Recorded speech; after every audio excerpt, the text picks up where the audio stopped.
తినను పడుకోను అని పట్టుకొని కూర్చున్నావంట ఎవరి మాట వినకుండా. ఏంట్రా అది? నేను రేపు ఊరికెళ్తున్నాను 10 రోజులకి. ఆ 10 రోజులు కూడా ఏమి తినవా? నిన్నే అడిగేది చెప్పు. ఆ,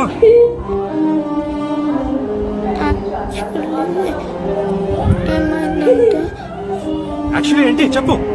ఫీవర్ వస్తుంది, తినకపోతే. ఫీవర్ వస్తుందని తెలుసు కదా, తెలుసు కూడా ఎందుకు తినలేదు? ఎందుకంటే బాగా మొన్న అనింది ఫీవర్ వస్తే హాస్పిటల్లో అడ్మిట్ అవ్వాలని.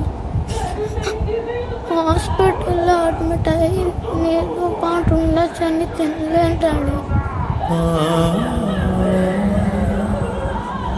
ah